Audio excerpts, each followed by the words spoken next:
guys, this is Matt Brunet, and welcome to Movie News Weekly, hosted by FilmBook.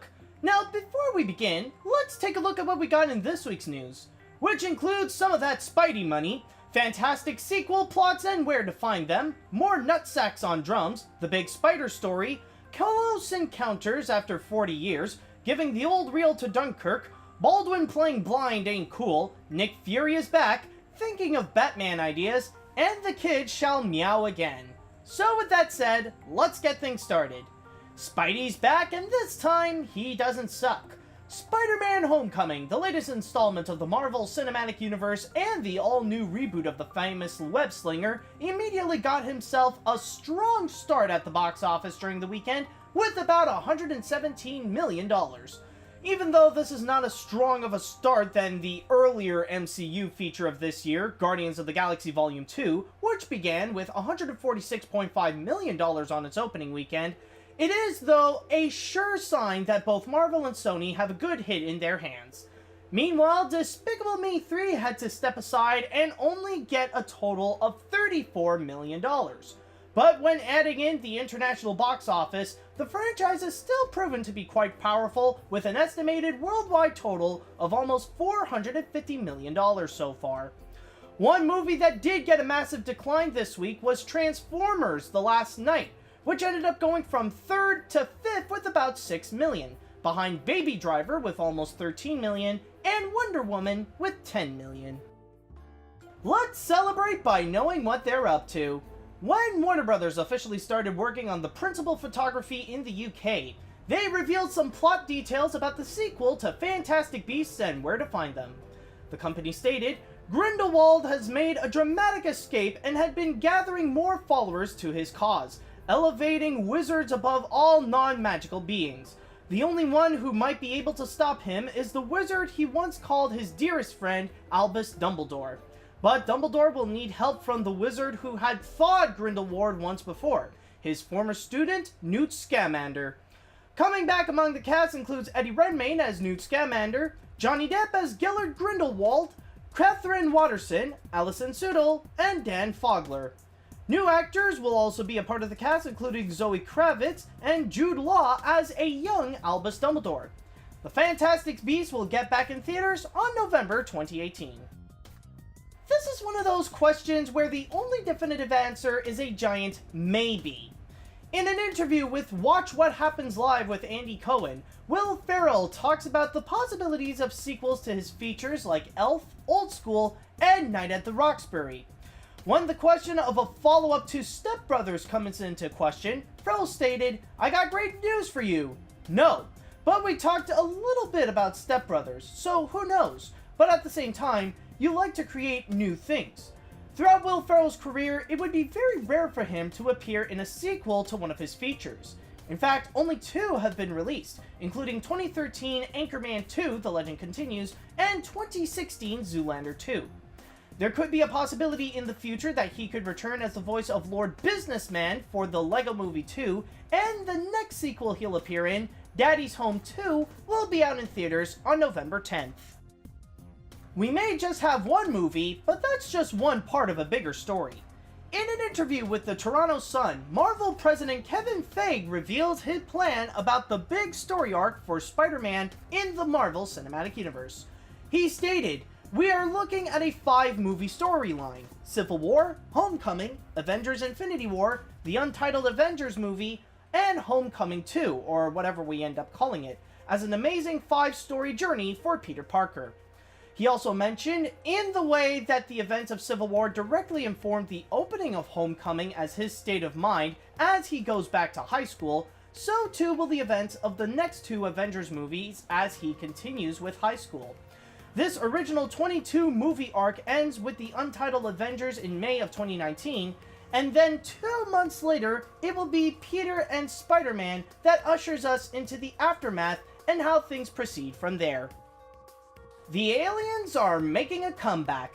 Sony released a video called This Means Something. At the end of the video, it revealed a website called WeAreStillNotAlone.com, which allows fans to follow on updates of the UFO sightings.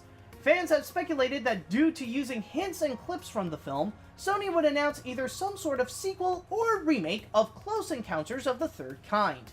In actuality, the company is planning for a limited time to re-release the Steven Spielberg film in September. The reason for the re-release is to commemorate the 40th anniversary of the feature. Released on November 16, 1977, the film would become the second breakthrough movie for Spielberg after Jaws, and would receive 8 nominations at the Academy Awards, winning Best Cinematography and a Special Achievement for the editing on the sound effects. The re-release of Close Encounters of the Third Kind will be in selected theaters for 1 week, starting with Labor Day weekend. Nothing beats the old-fashioned way. Warner Bros. Has announced that on top of the regular release of Christopher Nolan's next feature film, Dunkirk, they will also have a special 70mm screening in 125 theaters, the most there has ever been for a movie in the last 25 years. The reason why some filmmakers want to bring back the old film reel like the good old days of cinema is because they believe it can bring out a more clear and more artistic image than the modern digital projector theaters use today. Nolan stated, "I have been a long-time proponent of film, particularly the IMAX film format, and the storytelling medium. The immersive quality of the image is second to none, drawing the audience into the action in the most intense way possible." Recently, the last big-name films that had a special 70mm screening include Nolan's Interstellar and Quentin Tarantino's The Hateful Eight. Dunkirk will be coming to theaters on July 21st. He could get away as a baby, and he could get away as a dictator, but not as a disabled person. The upcoming feature Blind has sparked controversy, as the Ruderman Family Foundation was upset for casting an able-bodied person to play someone who is disabled, which in this case is Alec Baldwin playing a blind man. In fact, the foundation has accused Baldwin of wearing crib face, which is the blackface version of someone playing a disabled person. Jay Ruderman, the president of the foundation, stated, "Alec Baldwin in Blind is just the latest example of treating disability as a costume. We no longer find it acceptable for white actors to portray black characters. Disability as a costume needs to also become universally unacceptable." In a recent statistic that Ruderman made last summer, 95% of disabled characters on television are played by able-bodied actors, while 20% of America's population is disabled. Blind will end up being in theaters this Friday. It's time to bring out the eye patch again.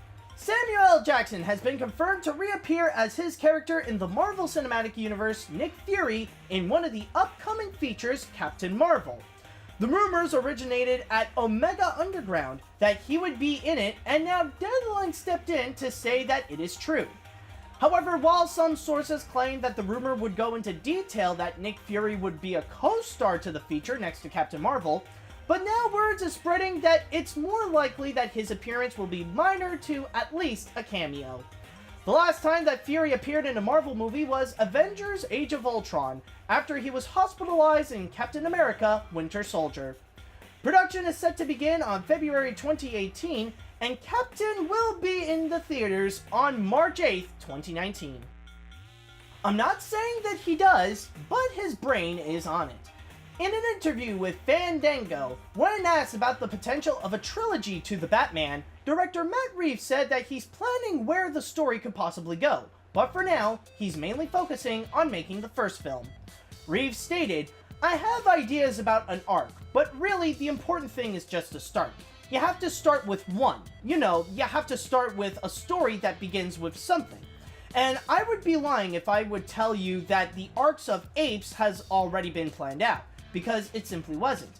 It's one of those things where that a character was so potent that the possibility was embelled from the beginning. But exactly how you got from A to Z is not something that's existed." Recently, he mentioned that the tone of the feature is going to be a noir-driven detective movie that could be emotional. His next feature, War of the Planet of the Apes, is coming out this Friday. Time for another dark trip to Japan. Ghost House Pictures and Good Universe has signed up Nicholas Pest in order to direct the reboot of The Grudge. He was also assigned to rewrite the script alongside Jeff Bueller. The movie will be taking a new step from the 2004 Sony feature of the same name, starring Sarah Michelle Gellar, which itself was a remake to the 2002 Japanese horror film Ju-on: The Grudge, both directed by Takashi Shimizu. The American feature did end up being quite successful to where the company made 2 sequels with The Grudge 2 and The Grudge 3. Pest recently made his directorial debut last year with the horror film The Eyes of My Mother, and is currently in post-production on his psychological thriller Piercing, starring Mia Wasikowska and Christopher Abbott. There has yet to be a release date settled for the reboot. And that's all I've got for this week. Thank you guys so much for watching, and don't forget to head on down to film-book.com for all the latest movie and TV news, along with their columns on the box office and their theatrical release schedule. Also, you can follow them on whatever social media you'd like.